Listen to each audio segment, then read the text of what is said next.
Hey everyone, welcome back to the kitchen. We're going to be doing some pantry staples for the day when you're sick and you really just don't feel like cooking, but you know you need something. So the other day, I really wasn't feeling very well, and I actually stayed home from work. One of those things where you have a little bit of, it must have been a little bit of a bug. I didn't test for positive for COVID, but I stayed home anyways, and I wasn't feeling great. And I didn't have the energy to do anything. So I went to the pantry, I made some soup. Honestly, I grabbed one of those containers that you saw in the opening here. I know, prepackaged soup, it's not the best, but when you're sick and you don't have any more homemade soup because I finished all of that I had in the freezer from, just kind of making up a batch of it. And when you just don't feel great and you just need soup. At least that's how I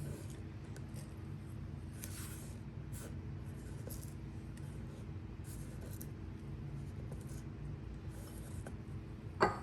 One of my favorite things to do, though, is to dehydrate vegetables. I've had these onions for a couple of days, and I used them in a different recipe, but I had a little bit left.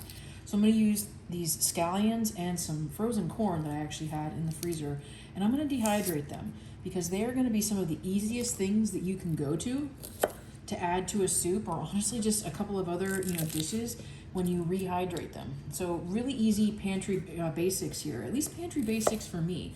I think a lot about how can I make food last longer, and as of the time of recording this, there's a little bit of a tropical storm forming in the Gulf, so it's hurricane season for us. I had to go to the store, make sure I had some provisions, and we were in pretty good shape, but I went and I just got a few things just to be on the safe side. I don't think it's going to turn into a hurricane, but it is going to be enough of a tropical storm, and that means flooding where I live. It floods when it just rains where I live. And unfortunately, when things rain just a little bit or it gets a little bit cold here in South Texas, we lose power. So in preparation for that, just wanted to make sure I had a few things, right?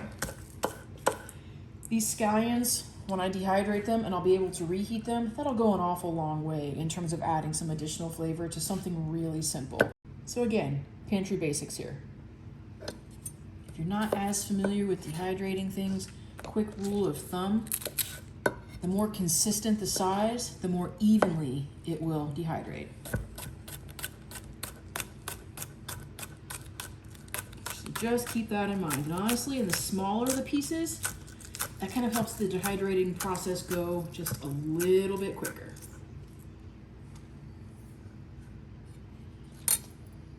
What I find to be really helpful are these they're like mesh looking pieces that go and sit on top of the tray.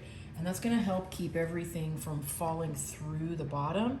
And remember, when we're dehydrating things, we wanna try to spread it out. So I'm gonna try to get a lot of this on here, and then I'm gonna go through with my hands, and I'm just gonna try to spread everything out. Now, when you're dehydrating, ideally you don't want it to touch, but that's gonna be kind of really difficult with everything that just kind of sticks to your hands. So what we're then gonna go for is, yeah, it can be on here, yeah, it can touch. Let's spread it out though into at least as even of a layer as we can. They're gonna touch a little bit, that's not the end of the world, but what we're looking for here is just an even layer, and the heat that's gonna come up from the bottom, and it's gonna go through those little grate pieces, and it's gonna help dehydrate everything. The more even we're layering this stuff on here, the more consistent it's gonna be throughout the dehydration process. So just something to keep in mind. Now, I really like scallions. I like to put them in the dehydrator, and I'll put them in soups as I'm making soups, if in case I don't have scallions. Again, it's just, to me, sometimes it's just pantry basics, right? And like I said, there's something in the Gulf right now. I'm not terribly worried about it, but it did kind of make me stop and pause for a second of, do I have all the provisions I might need in the pantry in case we were to lose power? This should be done before then, so guess what? I have a soup in the pantry. This will go a long way in terms of adding flavor as I'm reheating that up. Okay, corn is the other item I'm using here. Try to get my trays aligned. So I have multiple trays, and I had to purchase a couple of extra trays, and they work, but they weren't quite the same. Like they're supposed to be universal, and I just have to set them on here just so. Same concept though with the corn. We just want to make sure that we're kind of spreading it around a nice even layer, trying not to have them stacked.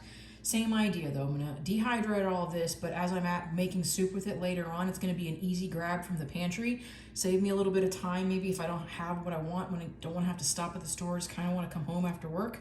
This is gonna be an easy go-to. And I'm gonna replenish what I used the other day from when I didn't feel good. So that's the whole reason for the video, but I thought I'd bring you along for a few dehydrated vegetables too. Okay, and you'll notice here on this particular one, it's giving me the temperatures. So if I just adjust this for fruits and vegetables up at 135, it's not gonna take entirely long. It's gonna take a few hours, that's for sure. But it's not gonna take all day the way, say, beef jerky would. So here in a few hours, I'll check on it, and we're looking for just not any moisture left within it. But take notice of these temperatures. What happens if you don't have a dehydrator? That's okay. What's the lowest setting that your oven goes on? Mine happens to be around 170, and you'll notice though for jerky, that's like around 160 for this. So if you make an adjustment and you just go to the lowest one, maybe you're not then smoking or dehydrating your beef jerky for 12 hours. You see, I just knocked that thing off. I'll have to fix that. But maybe you're doing it for 10 hours. You're just going to reduce the time if your oven doesn't go quite as low as a dehydrator would. Just keep that in mind. So these extras are about ready to make my lunch a little bit better. I didn't think to do mushrooms. I'll think to do that next time. But I like vegetables in my noodles, and this just helps make it a little bit more tasty when I'm ready for a quick and easy lunch.